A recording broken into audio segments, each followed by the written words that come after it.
Hi, Terry Lynn, Traveling Artista. I'm in Maine now, and I'm finally settled. And I've been thinking, because even when I'm not painting, I am thinking art, and I am critiquing 5 to 30 paintings every day for a school I work for. But as a teacher, I'm realizing I have to get back to the basics myself.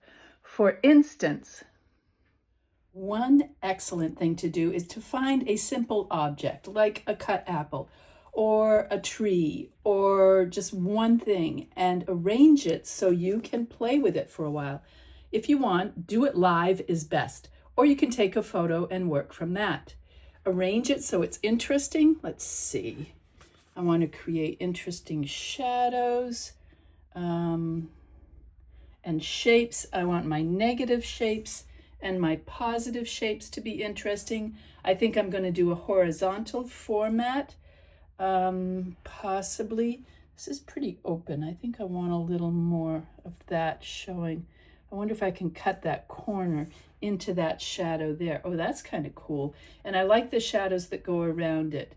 There's a nice angle to the apple. Little things like this you want to think about, and then you're going to sketch, play around with it, try it out before you proceed to a painting. So I have set up my still life with strong lighting, just a single light source, unidirectional. It's all coming from one light. Moving those around a little bit. Just because when I started out, I was in a different spot. And now I sketch, and I'm going to do this quickly and trying to grasp what concept, what design is going to work best for me.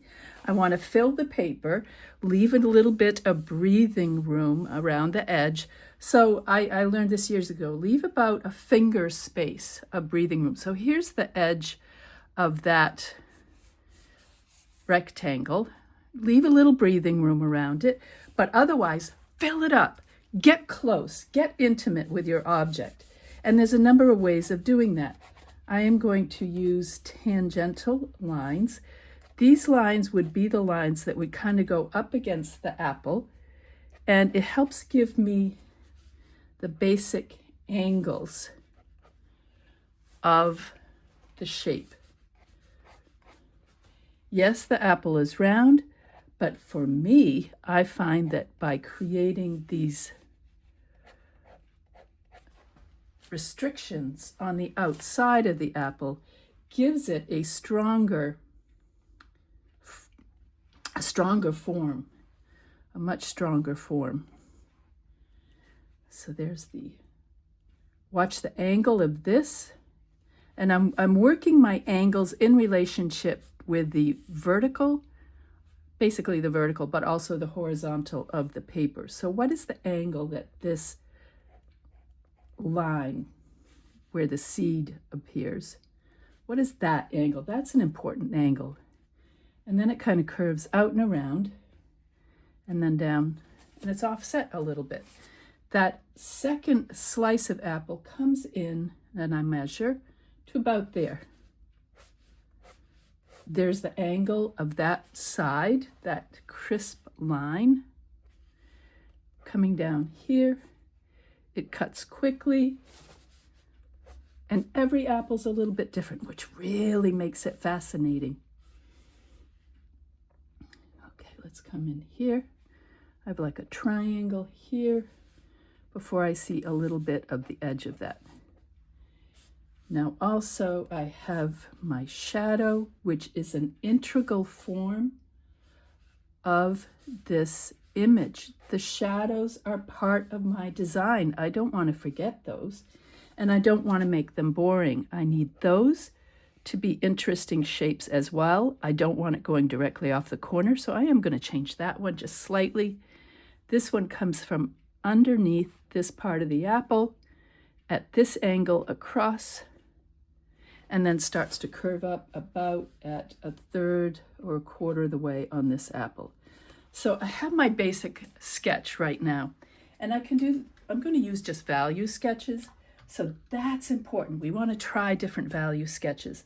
and I'm going to use watercolor because that's a quick way to do it. But you can do this part with pen and ink, charcoal, graphite, watercolor, anything. The important thing is to keep it monochromatic, and we're going to limit the values.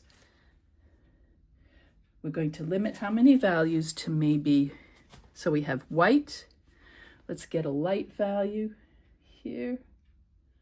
I don't know how dark this is. Let me check it out. That's quite dark, so I need more water.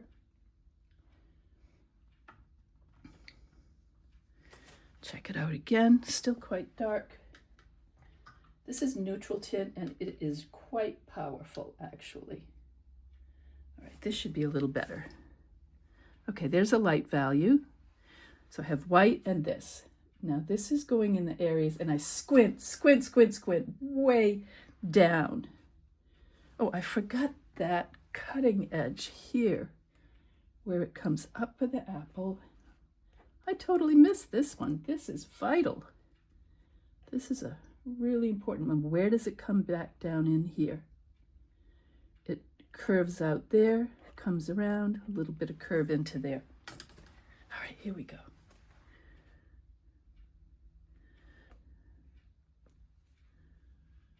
This is basically one value. If I squint down,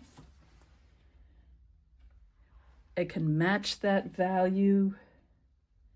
Squint, where is do I have a matching value? Is over on this side of the apple.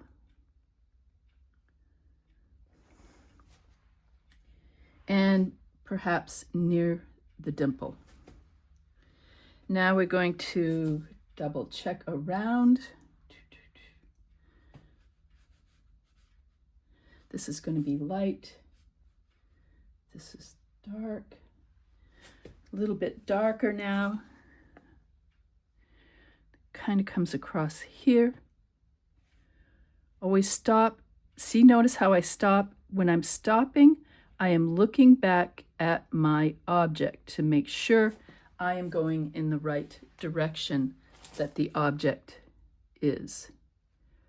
I don't want to just keep making assumptions because I put something down. I check it all the way through. We get a little deeper as we go down here. And we are not looking necessarily at, this is outside of the apple, this is inside of the apple. What we're looking at is each value and how it helps define the form. It doesn't matter if it's inside or outside or anything. We're looking for value. A little deeper here, a little deeper around there. I think this is about the darkness of some of these shadows. Nope, a little darker.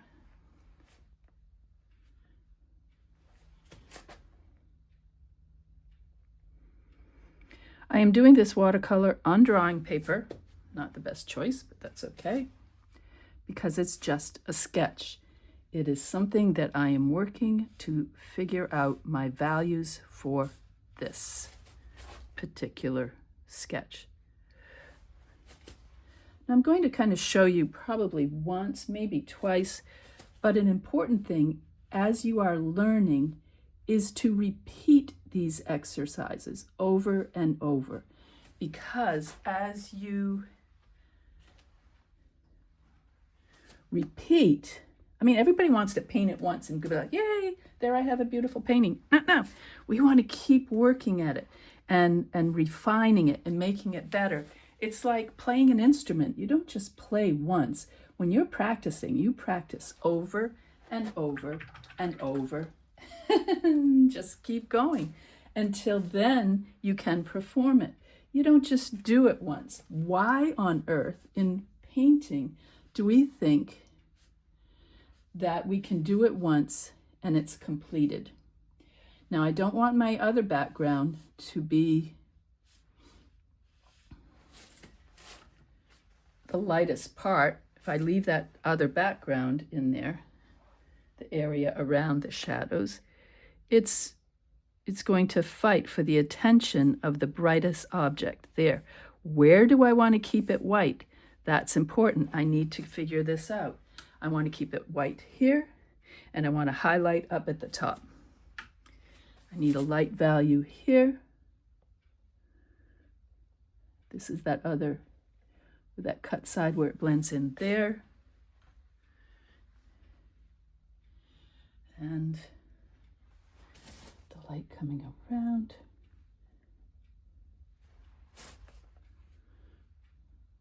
Move your hand around. Sorry, it's in the way of the camera. That's not a table line, that was an accidental line. And I noticed that I'm going to have a lost edge right here where the apple blends into the background at that point. There will be a highlight at the top of this apple, and then the light down here where it hits this apple wedge. Let's check for our darks. This needs to be dark, dark, dark. Finding out where my darks are.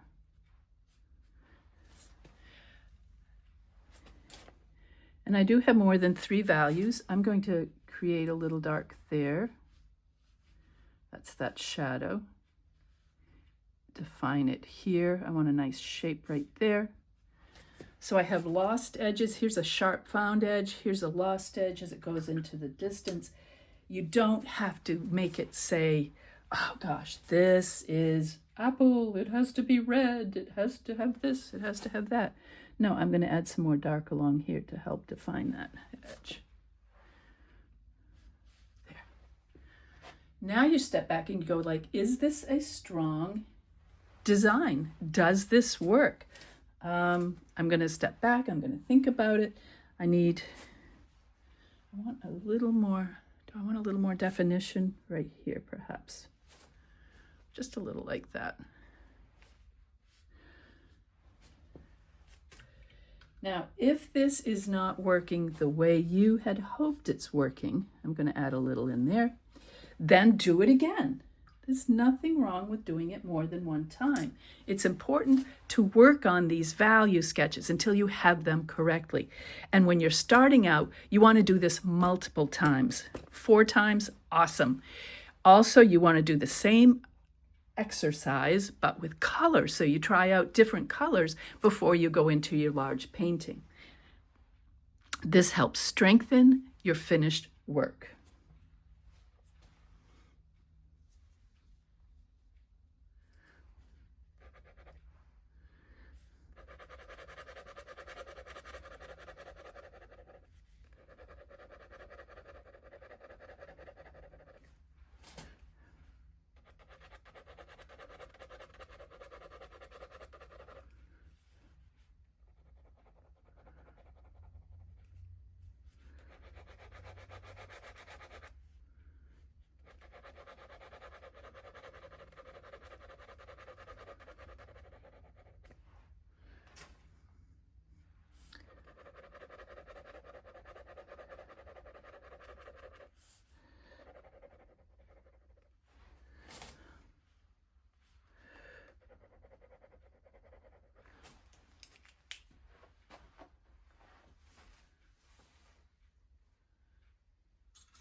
So I've done a few sketches and I decided to switch up my light a bit. Because it's daytime, there is a lot of residual light in the room, so I got a stronger spotlight. And I'm going to do one more sketch for value. Remember, squint, squint, squint, and try to maintain consistent values. Few values, I would say 3 to 5 at the most. Keep it simple. Keep it beautiful. All right, one more value sketch for the new lighting setup. It's pretty much the same. I tried to keep it very much the same. But I notice as I'm doing this, I am drawing these apples faster and faster. Basically because becoming familiar with it helps me to focus on things besides the shapes and the drawing. I've done this a few times.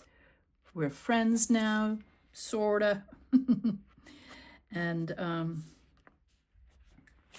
I can, this is way too big for the size of this apple. Just realized that. Here. It's probably because I'm talking and trying to draw at the same time. So I'm going to reduce the size of this slice. I need to turn my hand over. Keep looking back at the object, the apples. I look up, I come back, draw that line. I look at this line, try to draw that. Keep checking and checking how one thing relates to the other. The angle of this line, where does it come down? Here. It starts somewhere about there. Measure with your eye, double check this angle. Then it bends a little bit. After it hits that seed, I don't know why, but it kind of ends up going off to the side a little bit. Okay, this is going to come up, over, down. Correct my drawing. Some people want to draw exactly the right line the first time, but there's a process of thinking and correcting as we work with our lines. This is the way I learned. Play with it, adjust it. Don't get static. If you try to make it perfect the first time, you can get really tight and your drawing and your painting doesn't look alive, and we want it to look alive. Look back at Da Vinci. Look at Michelangelo's drawings. Look at those. And there's multiple lines oftentimes, and they figure and they make corrections and they make it dance and they make it be alive. I had somebody say one time, "Oh, you keep drawing all these lines." And I had a teacher that said, "Make the right line the first time." Well, yeah, we are aiming to make the right line. But then if you do that and do it perfectly, how tight are you? How perfect are you? You want to create an illustration? Even illustrators keep moving their lines. They often draw in a blue pen, or they used to anyway, a blue pencil that doesn't show up in certain lights when it's being photographed. I had a friend who was a cartoonist, and that's what he did. He would draw the cartoon with these blue lines, and then he would take a dark pen and adjust it and finalize it that way. But for right now, I'm just doing value studies, and I'm talking on and on about other things. That's pretty strong. Let's get some values in here. Double checking. Looks pretty good. I think I'm going to go back with the watercolor just to do this quickly. Here's a mid value. Let's check. Squint, squint, squint. Looking at the apple, very squinty. Sharp edge there. I have to squint way down to make this work. I have a much brighter light now. Shadow casting from the top of this apple, it casts across that pulp area.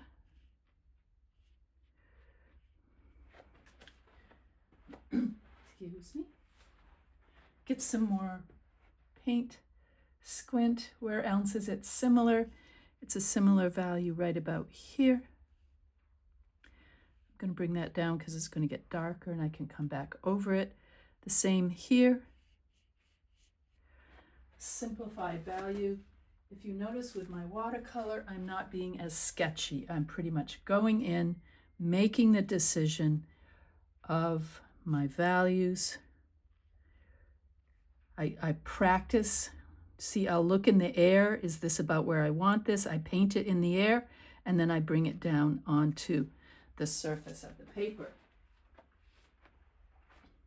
So that gives it more definitive shapes and strength. Okay, let's get into this shadow. Here. I gotta bring my paints closer. I'm traveling and they're halfway across the room. So here we go. It's gonna work faster and better.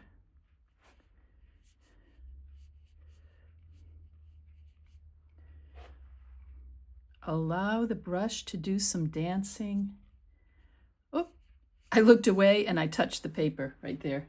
Okay, we're going to adjust that. We'll blend that in. We'll just pretend that's what I meant to do. Lost edge right there. The form shadow on the apple blends into the cast shadow that's below it. So the form shadow and then the cast shadow. Let's let it soften out. The reason a shadow gets a little lighter as it goes away from the object is because there's more ambient light, more light in the atmosphere that's bouncing around, causing that to happen. Let's get some more here. Thinking, squinting, squinting. There's quite an edge right here, but it doesn't go all the way. You don't have to make it go all the way. I'm going for another lighter value. If I squint down over here, check how much, that looks okay, a little more water. See how I check the value over here? That's fairly light. Just to define that edge. But when I go into the painting, clean my brush, I'm going to want this edge to get lost. I don't want that line there so much. I want that light. Yeah, I think I'll keep that light. I almost put a darker value in there, but I think I'm going to keep it light.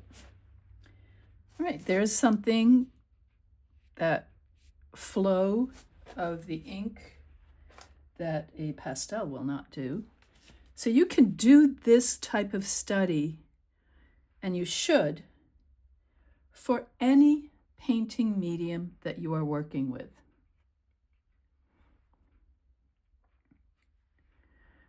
This will help whether you're doing watercolor, acrylic, gouache, pastel, anything. The fundamental principles are still applicable. I think I want a little light. Balancing my lights. Maybe I'll just vignette this far corner over here.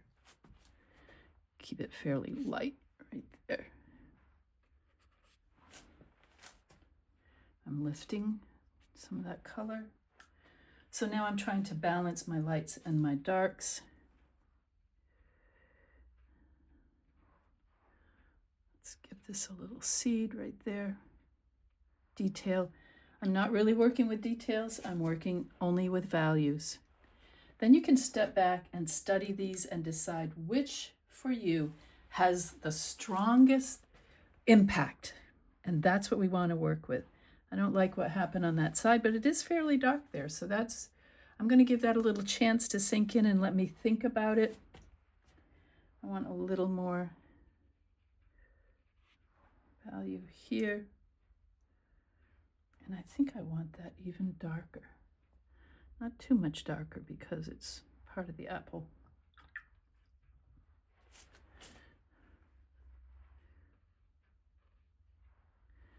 Lost and found edges. You have some sharp lines and you have other lines that just blend into what is beside them.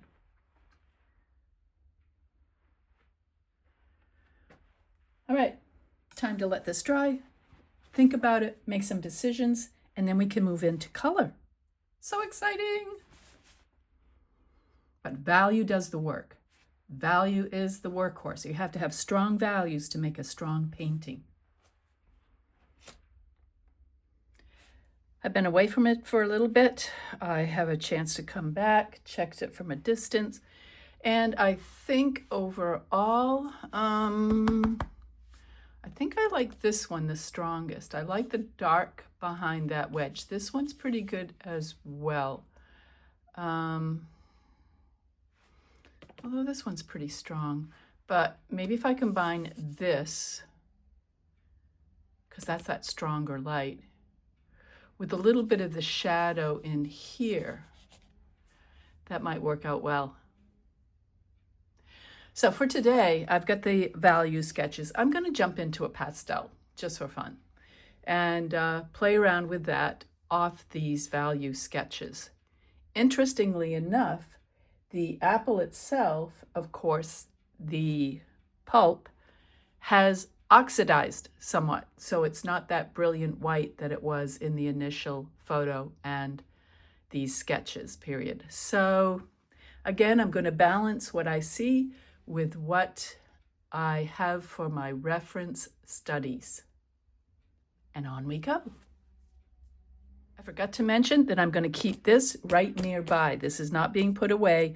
I'm going to refer to this and to the actual apple, but mostly to my studies, because I've already worked through so many of the problems and the thoughts about the composition, the values, the placement, all of those things together. Here's my studies off to my left, which is over my non-drawing arm. And here is the apple. Of course, I'm going to be standing back, so it's going to be more from this angle. Is this where I am? Yep. Checking where I'm standing to where the apple is. Okay, and on we go. I have done an underpainting of my UArt 500 paper, which is a sanded pastel paper, with some of this. This is a pearlescent liquid acrylic ink. Playing around with it, kind of cool. It didn't end up doing the things that I wanted it to do. I sprayed some alcohol on it when it was partially set, and it just didn't have the resist and the push that some of my other inks have. Probably because of that pearlescence in there, you know, the microscopic, the mica, M-I-C-A, that is in that paint. So let's get this laid out. I'm working larger. I'm about the same ratio in my format that my sketch is, because I had planned it that way. And I used the green because I thought it would be kind of in the complementary area of the apple, and I can also let some of it shine through the finished painting.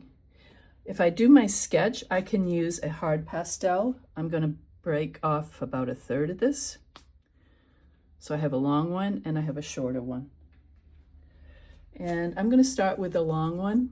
I am going to now adjust my camera and tilt it so my hand doesn't get in the way. I have set my lens off to the side so you can see my papers at an angle.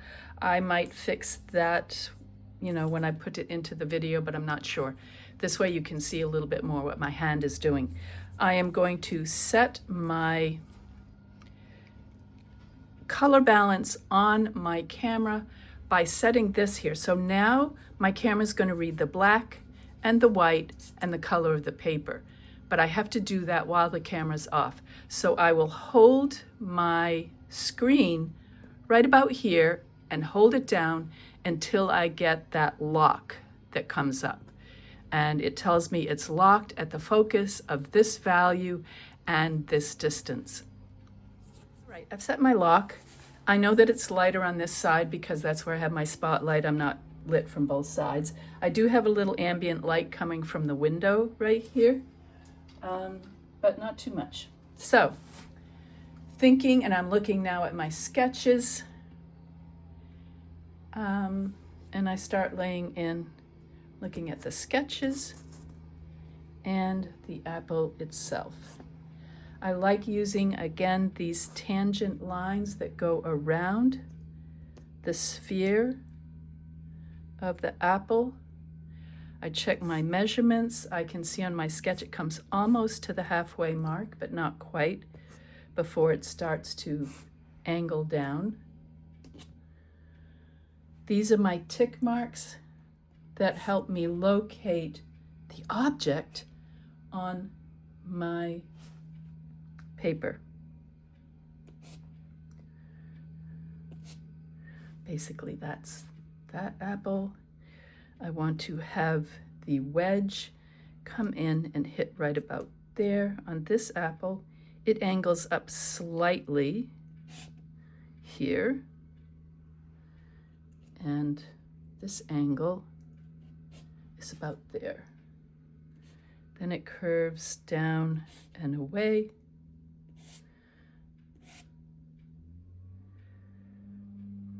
I'm comparing the length to the thickness, also to the size of this apple, so it should be about this big, right about there.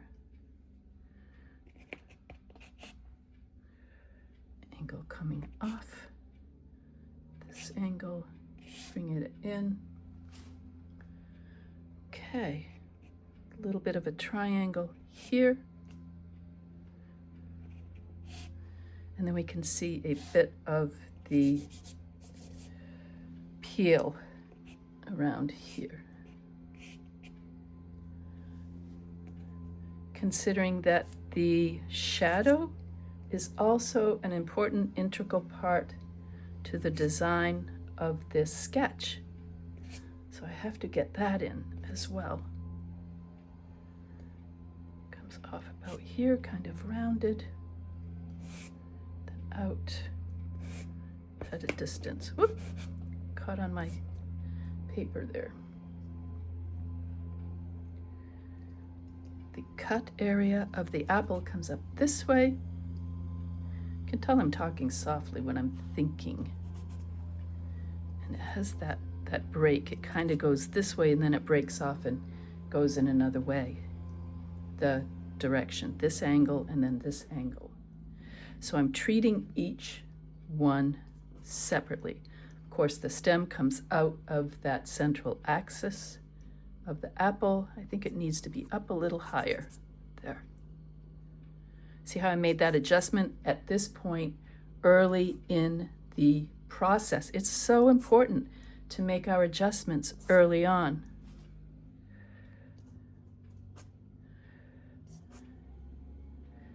Now, in my workshops, these are some of the things, exercises that we will do, and you'll practice them and employ them, but with my guidance, and then we'll talk through it. We'll have critiques and help each person work on the areas that they really need to work on. And these approaches apply for all levels. Even the advanced artists often forget some of these steps. We get going so easily, we get advanced, and we don't think about going back to the basics. And that is vital. And this is going to round off a little bit more here. Now I check my drawing.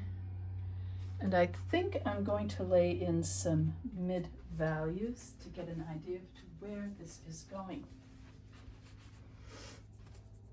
Mid value. I might use that same color, actually. All right, here. Now notice I lay the pastel down on its side and I use the largest amount of the pastel that I can in one go. Make large marks quickly and boldly. Don't get shy about your marks. That angle, bringing this down, following that angle. Then we can see these bold, strong designs. We are reinforcing the value sketch. We are also thinking about, for instance, this is a flat plane, this is a flat plane. Now, as I approach the side here, I have to think of the rounded form of that apple. It's not flat, it's more rounded. So we want every mark that we make to advance toward our finished painting, because we want to keep it fresh and make as few marks as possible. I lost this one. There it is, there. Round, shadow coming off,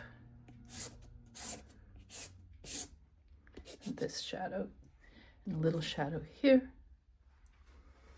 All right, that's some of my mid values. A little bit of one there as well. Yeah, we'll double check these. Check it in accordance with my value sketch.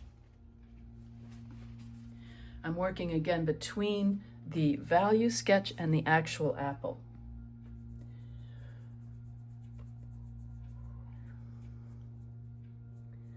Let's get some shadows in there. Let's go bold. Why not?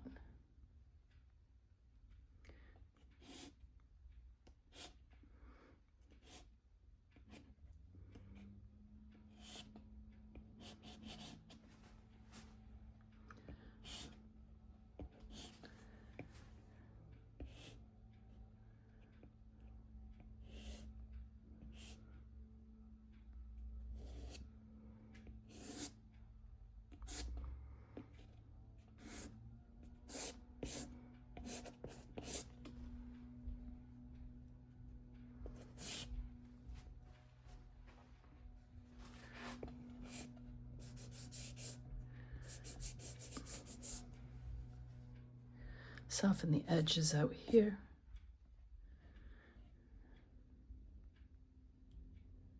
Squint down, squint, squint, squint. Change the angle of your mark.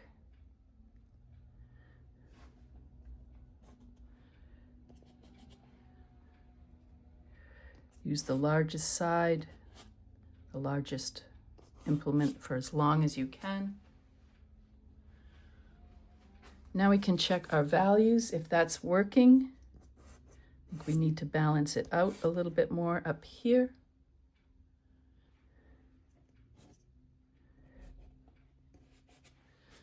And there.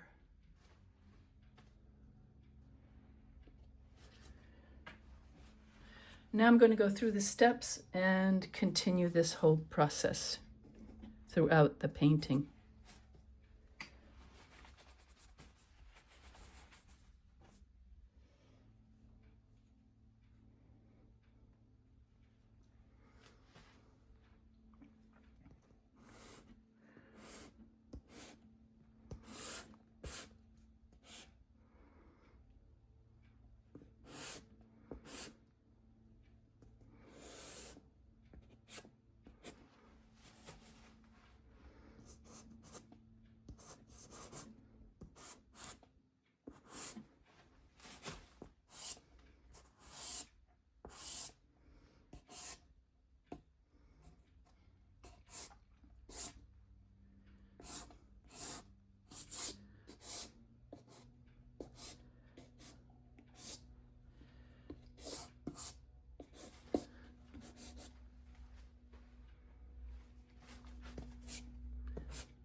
Now I'm just playing with color. I'm having fun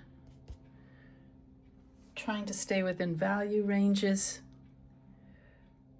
Color's a little dull. I tried to spark it up over here. Let's bring in some lights here. Check my values in my sketches.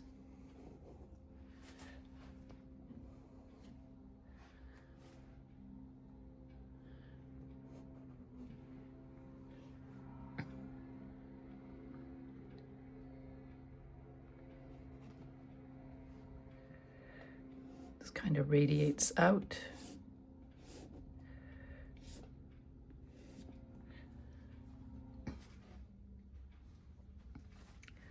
Catch a little light on the edge there. Let's see what else we have. I have with me is my plein air palette. So I don't have as many choices as I do in my large palette. It's okay. It's good to try different things.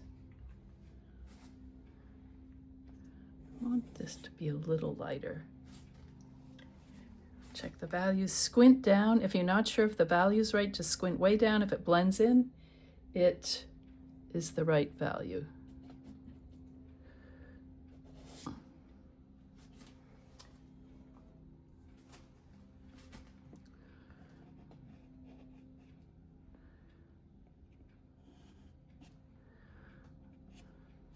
That's the result of that crooked cut that's in the center there. That angle that's off a little bit. All right. I'm just playing. I'm having fun. I'm not trying to make a super finished painting here. I'm trying to show you a process. This is a highlight here. This part of the apple. Little catching of the light here as well. Let it blend up over. Also goes back to the distance. I keep wiping my pastel on a rag here. Try to keep it clean color, as clean as I can.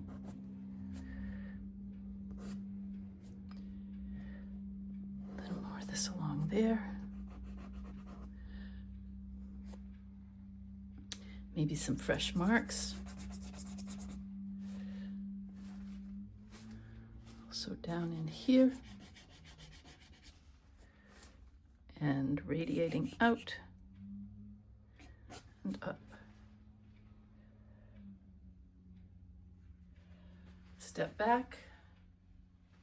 See where we are. I want to soften that edge. I want to soften these edges on the shadow. Picking up pastel there, blending it out. Remember how the shadows get lighter as it goes away from the object because of the ambient light. I'll blend that just a little bit more.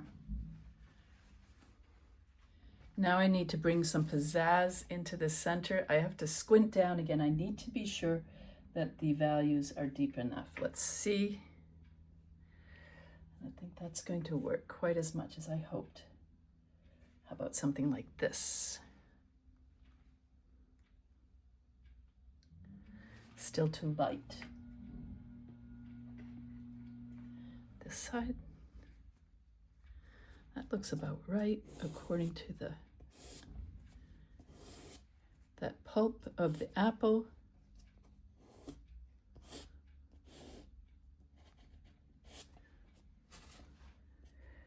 This harder stick is also blending a little bit of what's underneath. Step back.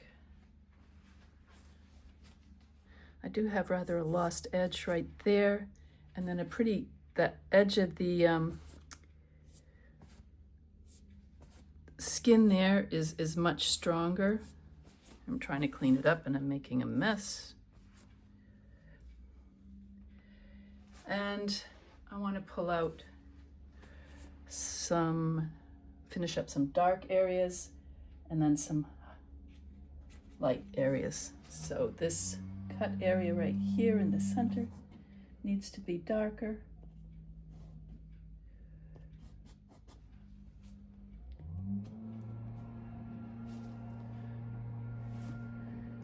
More of a... Notice how I'm working now in smaller details. Let's get a lost edge here, the shadow. Let's kind of blend that together. Not much, just slightly.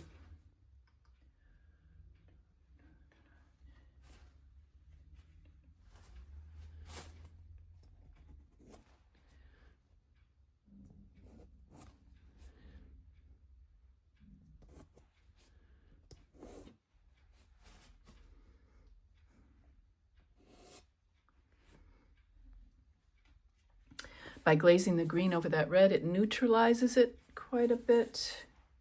Let's bring in some pizzazz at this point. Pizzazz. What do we have? That'll pizzazz it.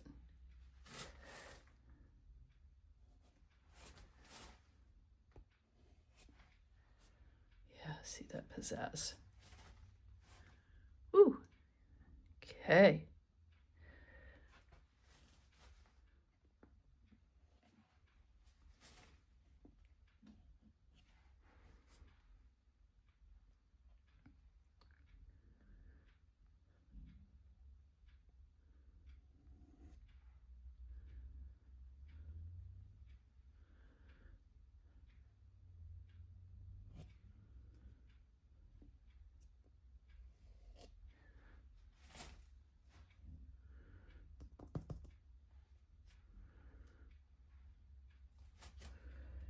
Interesting, the skin on this side is much more green and yellow. It catches the light in a yellow hue.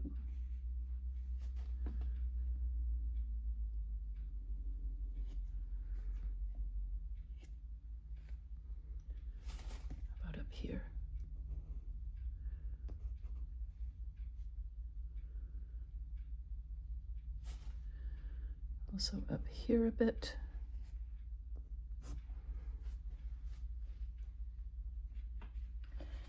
I've lost the depth of that area where the stem goes down in. I need this bit darker. There we go.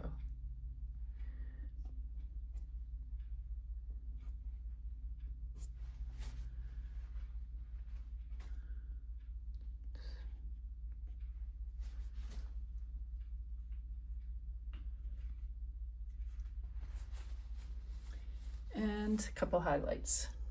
Oh, I want to finish out the stem. The stem.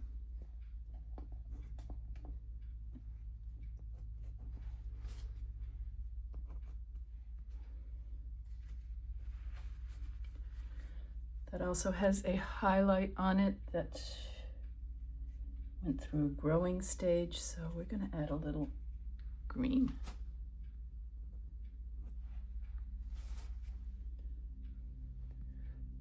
Highlight green to that, and a green to that. I have to make the values work, not necessarily just the colors. What's around there?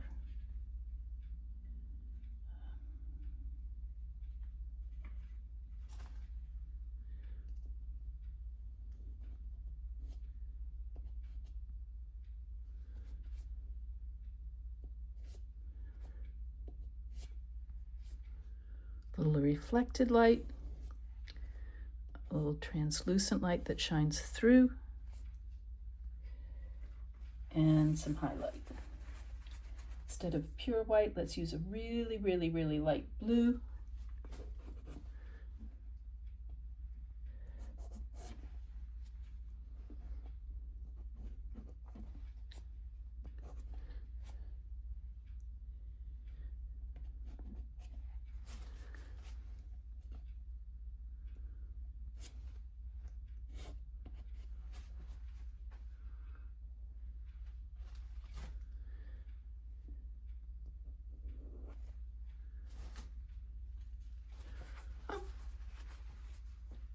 There's a study.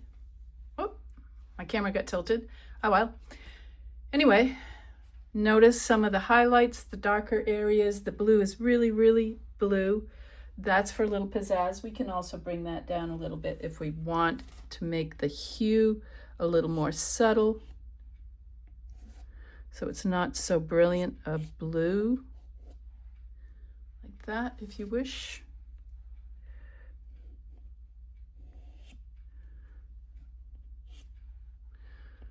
Let's have a lost edge. Whoop, picked up some pastel there. Let's lose that edge. Value-wise, I think that's pretty good. This is working, looks like the skin. Lost areas here, found sharpness here.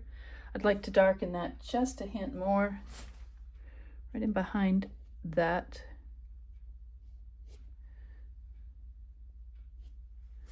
Like that. Pop that out a little bit more. So I couldn't lighten this, I had to darken what's around it. Kind of fun. Try it. I have layers in the background. I have the blue over that yellow green. That's kind of fun.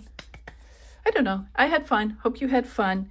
And you can do this with any medium, but do the value studies first. It really makes a difference. I think I would have missed a lot of this. Central tones, you know, middle values, my highlights and my darks. That's going to help design your painting. Go have fun.